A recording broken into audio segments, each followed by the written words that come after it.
आपने अपने पतियों को छोड़ दिया, क्यों? गलत किया आपने। हाँ, आपने गलत किया, जाओ अपने अपने घर। अच्छा, भगवान ना भक्त को ठोक बजा के देखते हैं, कच्चा तो नहीं है। भगवान गोपियों को घर परिवार की याद दिला रहे हैं कि देख लो, हम इन्हें याद दिलाते हैं, कहीं ये वापिस चली तो नहीं जाएंगी, इसलिए भगवान याद दिला रहे हैं। भगवान भागवत में कह रहे हैं, दोहसीलो दुर्भगो वृद्धो जड़ो रोग्य धनो पिवा पते स्त्रीभिर्नहातव्यो लोके सुभिर्पातकी।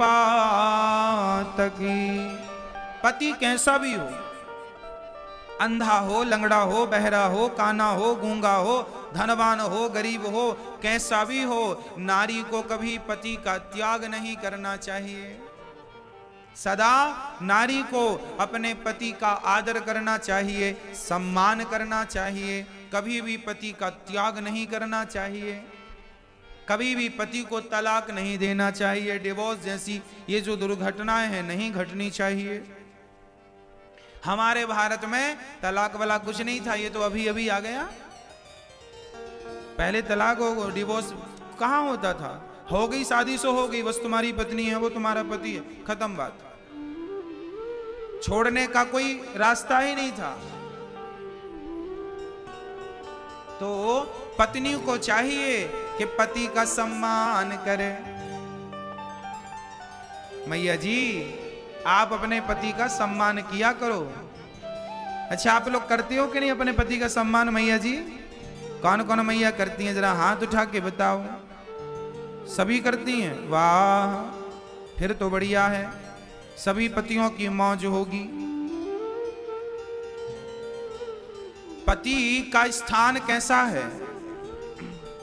पति का स्थान भगवान जितना है। पत्नी को चाहिए कि वो अपने पति को इतना प्रेम करे जितना भगवान से प्रेम करती है।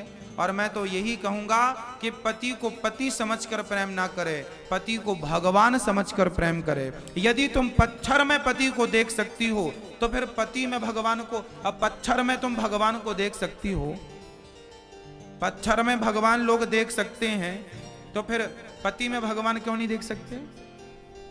तो चाहिए कि नारी अपने पति का सम्मान करे। पति के चरण, पतिव्रता नारी कौन है? हमारे भारत में पतिव्रता नारी पाई गई हैं। हमारे भारत में ही पतिव्रता नारी पाई जाती हैं। पतिव्रता किसे कहते हैं? जो नारी अपने पति के सिवा स्वप्न में भी पराये पुरुष का दर्शन नहीं करती, उसे पतिव्रता कहते हैं। जो नारी पति के सो जाने पर सोती हो, जागने के पहले जागती हो, उसे पतिव्रता कहते हैं। जो नारी पति के भोजन करने पर भोजन करती हो, जो पति की बात भगवान की आज्ञा मान करके पालन करती हो, उसे पतिव्रता नारी कहते हैं। सदा पति में भगवान को देखो। माता अनुसुईया पतिव्रता थी, जिस बल पर उन्होंने ब्रह्मा विष्णु महेश को अपने बच्चे बना लिया। एक नारी इतनी शक्तिशाली होती है, इतनी शक्तिशाली होती है कि उसके सामने ब्रह्मा विष्णु महेश भी फीके हैं। यदि नारी पतिव्रता, इसका जवाब अनुसुईया माता है। अनुसुईया के सामने ब्रह्मा विष्णु महेश आए थे परीक्षा लेने के, ये कितनी बड़ी पतिव्रता है। तीनों की पत्नियां बोली जाओ परीक्षा लो, क्या हमसे बड़ी पतिव्रता है? तो पार्वती, सरस्वती और लक्ष्मी ने कहा अपने अपने पतियों को, जाओ जरा अनुसुईया जी की परीक्षा लेके आओ, देखें तो कितनी, क्या हमसे बड़ी पतिव्रता है? अच्छा, ये तीनों अपने को ही मानती थी कि हम सबसे बड़ी पतिव्रता है। जब नारद जी ने कहा तुम तो कुछ भी नहीं हो, अनुसुईया तो तुमसे बड़ी पतिव्रता है, तीनों ने कहा जाकर देखो जरा। ब्रह्मा विष्णु महेश चल पड़े। तीनों ने कहा अनुसुईया मां से, मां भिक्षाम देही, देवी भिक्षा। बूढ़े साधु बनकर आ गए। तीनों ने कहा देवी हमें भिक्षा दे दो। अनुसुईया ने फल ला कर दे दिए, बोले नहीं, हम भिक्षा तब लेंगे जब तुम अपने सारे कपड़े उतार दोगी। अब माता अनुसुईया ने विचार किया, राम राम, यदि एक पतिव्रता नारी पर पुरुष के सामने निर्वस्त्र हो जाती है तो उसका पातिव्रत धर्म नष्ट हो जाएगा। अच्छा, अब अनुसुईया जी समझ गई ये कोई साधारण नहीं है, तो अंदर से जल लाई, हाथ में जल लिया और कहा कि हे भगवान, हे ईश्वर, यदि मैंने सच्चा पतिव्रत धर्म निभाया हो, मैं सदा पति की सेवा करती हूँ और पति की आज्ञा का उल्लंघन ना करती हूँ और सच्ची पतिव्रता हूँ, तो ये तीनों पुरुष बच्चे बन जाएं। तीनों पे जल डाला, तीनों बच्चे बन गए। छोटे माँ ने दूध पिलाना शुरू कर दिया, पालना बनाया, झूला झूला रही है। अब 1 साल से पतियों का पता नहीं, तीनों घबराई। सरस्वती जी, पार्वती जी, लक्ष्मी, कहाँ चले गए पति? नारद जी आए, अब तुम्हारे पति तुम्हें मिलने वाले नहीं, अब उनका दूसरा विवाह होगा, अभी बच्चे हैं, छोटे हैं, बड़े हो जाने दो। कहाँ हैं? बोले जिनकी परीक्षा तुमने लेने भेजी थी उन्होंने बच्चा बना लिया है और अब बड़े होंगे तो शादी करेंगी, तुम्हारा देख लो कहीं और। अब तीनों घबराई, राम राम राम राम, हम तो लुट गई। तीनों दौड़ी दौड़ी आई, माता अनुसुईया के चरणों में गिरी, हे माँ हमें क्षमा कर दो, हम तो आपकी परीक्षा लेने भेजे थे और ये तो बच्चे बन के खड़े हो गए। माता अनुसुईया जी बोली, आपका परिचय, आप कौन? हम आपकी बहुएं हैं।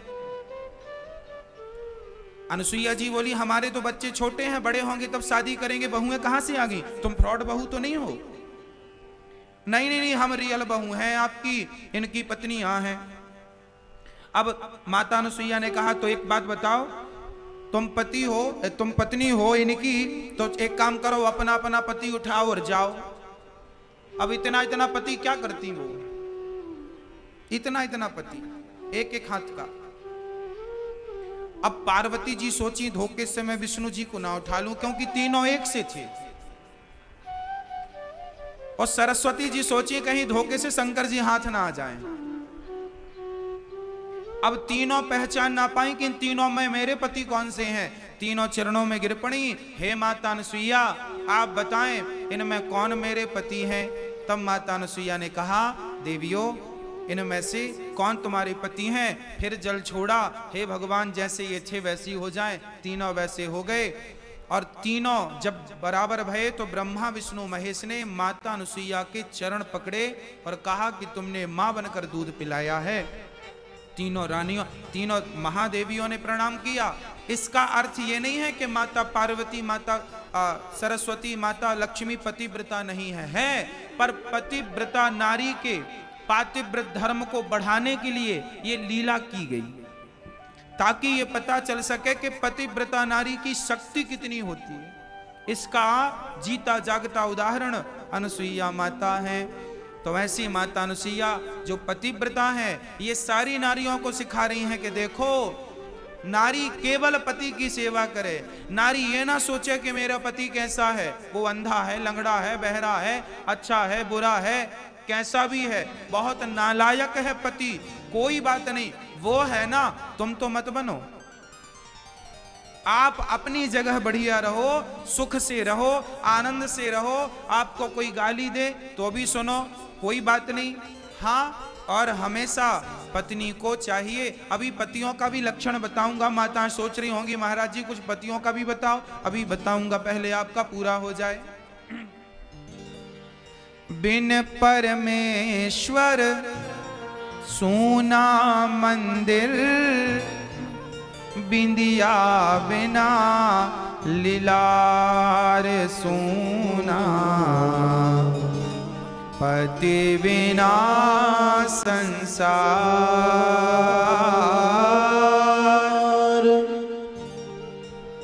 जैसे मंदिर मूर्ति के बिना सूना है, जैसे नारी का मस्तक बिंदिया के बिना सूना है, उसी प्रकार स्त्री पति के बिना सूनी है।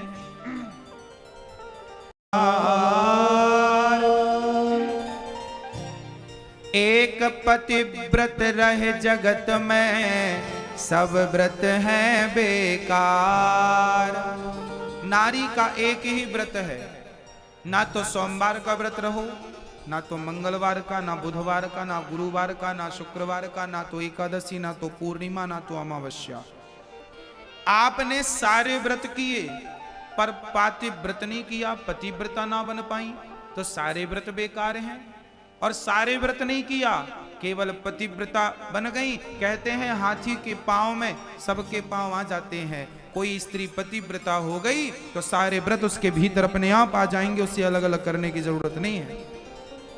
नारी को कैसा होना चाहिए? पतिव्रता होना चाहिए।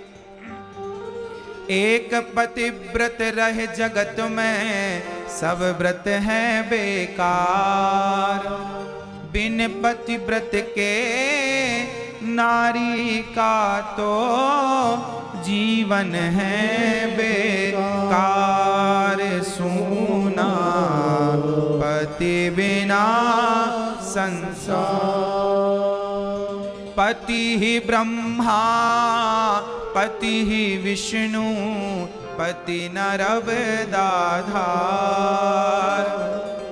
जिस नारी ने कंधा पाया, उसकी नैया पार। सूना पति बिना संसार। इसलिए वो नारी सर्वश्रेष्ठ मानी जाती है जो पतिव्रता होती है। पतिव्रता बनो। पहले की माताएं तो पति की लंबी आयु चाहती थीं तो मांग बहुत लंबी भरती थीं। आजकल तो माता मांग भरना छोड़ दिया। इनका इसका अर्थ यह है कि आप नहीं चाहती हो कि आपका पति लंबी उम्र पाए, लंबी मांग हो, गले में मंगल सूत्र हो। आज मंगल सूत्र भी नहीं पहनती बहुत सारी स्त्रियां, चूड़ी पहनती नहीं। पहले के जमाने में कहते थे जिसका हाथ सूना होता था ना, वो बहुत अपशगुन माना जाता था। सुहागिन स्त्री का हाथ सूना नहीं होना चाहिए, एक ही सही चूड़ी होनी चाहिए। पर आजकल माताएं फैशन के चलते एक हाथ में तो यहां तक चूड़ी पहनती हैं, दूसरा हाथ पूरा खाली। क्यों? फैशन है। आग लगे ऐसे फैशन को। ऐसा फैशन कि इस फैशन में संस्कृति समाप्त हो रही है। जानती हो इसका क्या अर्थ है? कहते हैं पतिव्रता नारी बड़ी सौभाग्यवती मानी हो जाए। भगवान ना करे आपका हाथ खाली हो जाए। हमारे यहाँ तो लोग कहते हैं दुश्मन की बेटी का भी हाथ खाली ना हो, दुश्मन की बेटी की भी मांग खाली ना हो। और यहाँ तुम तो जानबूझकर मांग खाली कर रही हो, तो भगवान क्या करेंगे और लोग क्या करेंगे? ये संस्कार बेटियों को माँ बाप माँ को देने चाहिए। पर अब माँ ही मांग नहीं भरती तो बेटी को क्या भराएगी? सब तो बिगड़ रहा है। इसलिए रिश्ता, आज रिश्ते ना बहुत कच्ची डोर पर हो गए हैं, पक्के रिश्ते नहीं। हमारे जमाने में, उस जमाने में, पुराने जमाने में कहते हैं घर तो कच्चे हुआ करते थे पर रिश्ते बहुत पक्के हुआ करते थे। अब घर सबके पक्के हैं पर रिश्ते सबके कच्चे हैं।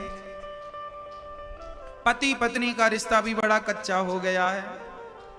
एक छोटा सा तूफान आता है घर में, पति पत्नी के रिश्ते टूट जाते हैं। आजकल भाई भाई के रिश्ते बड़े कच्चे हो गए हैं, छोटी छोटी बातों में ही रिश्ते टूट जाते हैं। एक भाई वो था जो भाई अपने भाई को जंगल जब चले गए, माँ ने राजा बना दिया, बेटा तुम राजा बन जाओ, भरत राजा बन जाओ, राम को मैंने वनवास भेज दिया है। पर भरत ने कहा ना, अयोध्या की संपदा स्वर्ग की संपदा से करोड़ों गुना ज्यादा थी, उस संपत्ति को भी ठुकरा दिया भरत जी ने अपने भाई के लिए। भाई का अर्थ क्या होता है भरत जी से सीखना चाहिए। ये प्रसंग भरत जी, रामचरितमानस पढ़ो, बच्चों को पढ़ाओ, तब तो रिश्ते निभाना वो जानेंगे। आजकल तो बच्चे इंग्लिश की पोयम पढ़ रहे हैं, वहां रिश्तों का कोई अर्थ नहीं है। इंग्लिश में तो सबको आंटी, बुआ है तो आंटी, मौसी है तो आंटी, पड़ोसन है तो आंटी, सब आंटी। हमारे यहाँ ऐसा नहीं है। हमारे यहाँ रिश्तों में एक प्रेम है और हर रिश्ते का एक अपना महत्व है। बुआ है तो बुआ है, ये मेरी बुआ है, ये मेरी मासी है, ये मेरी बहन है, ये मेरी चाची है, ये मेरी दादी है, ये मेरी, हर रिश्ते का नाम है। और नाम ही नहीं, उस रिश्ते का प्रेम भी है। वो रिश्ता प्रेममय है। हमारे भारत में हम लोग प्रेम से रहने वाले लोग हैं, रिश्तों को निभाने वाले लोग हैं। राम जी महान क्यों बने? क्योंकि उन्होंने रिश्ता ही तो निभाया। राम जी पिता की बात ना मानते, वनवास ना जाते, तो क्या राम को लोग जानते? हाँ, रिश्ते रिश्ते निभाइए, रिश्ते निभाना आना चाहिए। जब तक आपको रिश्ता निभाना नहीं आएगा, आप अच्छे व्यक्ति नहीं बन पाएंगे। इसलिए रिश्तों को निभाइए। राम जी पिता की बात मानकर चल पड़े, मां की, भाई का क्या रिश्ता निभाया, क्या रिश्ता, क्या पुत्र का धर्म निभाया। क्या पति सीता को हरण करके रावण ले गया, कोई और पति होता तो नहीं नहीं नहीं, कौन रावण से पंगा ले, दूसरी शादी कर लेंगे। पर नहीं, अपनी पत्नी के स्वाभिमान के लिए, पत्नी के सम्मान के लिए रावण जैसे दिग्गजों से वनवासी राम ने पंगा ले लिया और युद्ध करके पछाड़ दिया। किसके लिए? राम की रावण से कोई दुश्मनी नहीं थी, राम तो सीता का सम्मान दिलाना चाहते थे। तो राम पति कैसे हैं? जो अपनी पत्नी से बहुत प्रेम करते हैं। राम का चरित्र पढ़ो, लोग कहते हैं प्रेम की निशानी ताजमहल है। यदि प्रेम की निशानी ताजमहल है तो ताजमहल बनवाने वाले की 7 पत्नियां थीं। एक ही पत्नी से प्रेम करता तो दूसरी की जरूरत क्यों थी? हां जी, प्रेम की निशानी ताजमहल नहीं, प्रेम की निशानी राम सेतु है, जो राम जी ने बिना खंबे का वो समुद्र में पुल बना दिया अपनी सीता के लिए, अपनी पत्नी की याद में, पत्नी के लिए। ये राम सेतु प्रेम की निशानी है। राम जी पत्नी से प्रेम करते हैं, राम जी अपनी मां और अपने पिता के वचन का पालन करते हैं। राम अपने भाई का ख्याल रखते हैं कि भरत जी आए तो राम जी ने कहा, भैया भरत तुम बुरा मत मानना, मैंने पिता की बात मान ली ना, वनवास आ गया तो सुनो, पिता को तब शांति मिलेगी जब तुम उनकी दूसरी बात मान लोगे, अर्थात तुम राजा बन जाओ, राम की इच्छा है।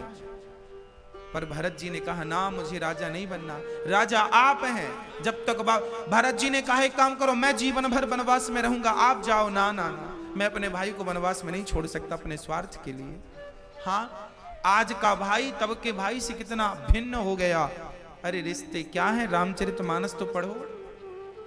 पति से पत्नी का क्या प्रेम है, भाई से भाई का क्या प्रेम है, माता पिता से बच्चों का क्या संबंध है, बच्चों का माँ बाप से क्या रिश्ता है, ये कौन सिखाएगा? राम जी ने सब कुछ बताया। अब कोई सुनने को तैयार नहीं तो कोई क्या करेगा? समझने को तैयार नहीं तो किसकी गलती है?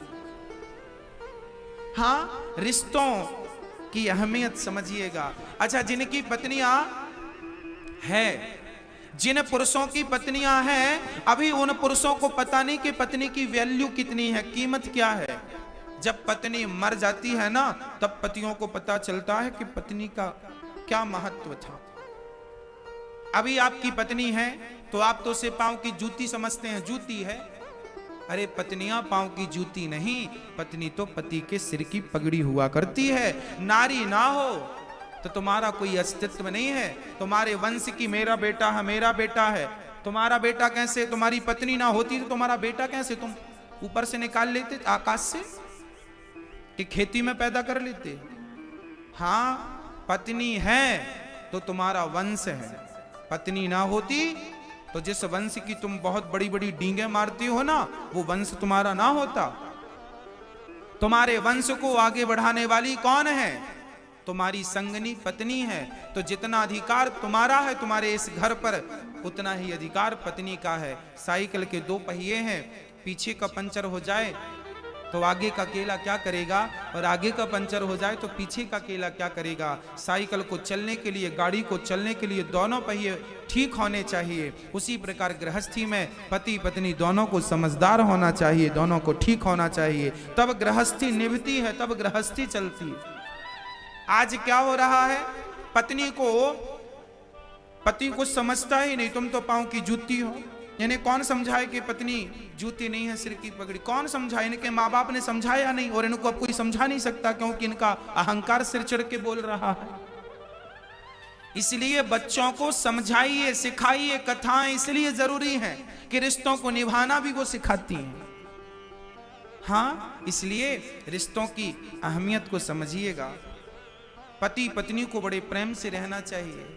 बच्चों को, आजकल पति पत्नी झगड़ा करते हैं ना, तो बच्चों के सामने, अरे बच्चों की क्या गलती है, तुम झगड़ा कर रहे हो, बच्चे देख रहे हैं, कल को उन पे गलत प्रभाव पड़ेगा। आजकल के पुरुष शराब पी के घर में आते हैं, जवान बच्चे हैं तुम्हारे, तुम्हें शराब पीता हुआ देखेंगे तो उनके संस्कार नहीं बिगड़ेंगे कि मेरा बाप पीता है तो मैं भी पीऊं? ये जिम्मेदारी किसकी है? ये पिता की जिम्मेदारी है कि वो संस्कारी इसलिए बने क्योंकि आप जैसे होंगे बच्चों को वो प्रभाव पड़ेगा। आपको अच्छा बनना है क्योंकि बच्चे अच्छे बनेंगे आपसे। इसलिए पति पत्नी को प्रेम से रहना है। आप अपने एक बार दोनों पति पत्नी, उनका 5 साल का बेटा था, दोनों बड़ी होटल में जा रहे थे। उनकी एक बूढ़ी सी माँ थी, तो बेटे ने कहा, अर्थात उस माँ के बेटे ने कहा और उस बच्चे के पिता ने कहा, बेटे ने कहा माँ हम लोग होटल में खाने जा रहे हैं, आपसे तो चला नहीं जाएगा, तो पास में आज भंडारा हो रहा है, आप वहां खा आना। बहू बोली कि अब एक के लिए घर में क्या बनाए, हम तो होटल जा रहे हैं खाने के लिए, तो सास के अकेली थोड़ी बहू बनाएगी, पास में भंडारा चल रहा, खा आना। तो छोटा सा बच्चा सुन रहा था। उस बच्चे ने कहा पापा जब मैं बड़ा होऊंगा ना तो मैं भी अपना घर किसी मंदिर के पास लूंगा। क्यों? क्योंकि मंदिर के पास घर होगा तो मंदिर में भंडारा चलेगा, फिर मैं भी होटल में जाया करूंगा तो आपको भी भंडारे में छोड़ के जाया करूंगा, आप भी भंडारा में खाना। ये बच्चा छोटा सा था, उसने तो वही बात कर दी जो उसके पिताजी कर रहे हैं अपनी मां के साथ। तुरंत उस पिता को समझ में आया कि गलती है, तुरंत उसने मां से कहा आप तैयार हो जाइए, और वो अपनी मां को लेकर गया होटल में, जहां खाया वहां खिलाया। हाँ, ये बच्चे सब समझते हैं, आप ये ना समझें कि बच्चे हैं कुछ नहीं, सब समझते हैं। हाँ, हम भी जब छोटे थे ना सब समझते थे, अभी पता है हमें कि तब हमारे साथ क्या हो रहा था, क्या अच्छा क्या बुरा। अभी सब भले किसी से कोई कहे ना, पर खुद में तो सब दिखता है, खुद में तो समझ आता है कि फलाने ने हमारे साथ क्या अच्छा किया क्या बुरा किया। हमें कहने की जरूरत नहीं है किसी के लिए, पर समझ सब आता है। हम भी जब बच्चे थे सब समझते थे। इसलिए बच्चों के सामने झगड़ा ना करें, बहुत प्रेम से रहें, रिश्तों को समझें। पत्नी मर जाएगी, जिस आदमी की पत्नी मर गई ना वो रोता है मेरी पत्नी मर गई। जब थी तब गालियां देता था, तब सम्मान नहीं करता था, प्यार के 2 वचन बोले नहीं गए से पूरी जिंदगी। मर गई पत्नी, अब अकेला घूम रहा है, कोई पानी देने वाला नहीं है, बेटा है तो घुसने नहीं देता घर में। जब थी तो तुम्हारे पांव भी दबाती थी, पानी भी लाती थी, लाख गाली दो तो खाना भी देती थी। कहते हैं ना जो चीज जब तक होती है उसकी कीमत पता नहीं चलती, जब वो निकल जाती है तब पता चलता इसकी वैल्यू क्या थी। इसलिए पिता जब तक है सम्मान कर लो, माँ जब तक है सम्मान कर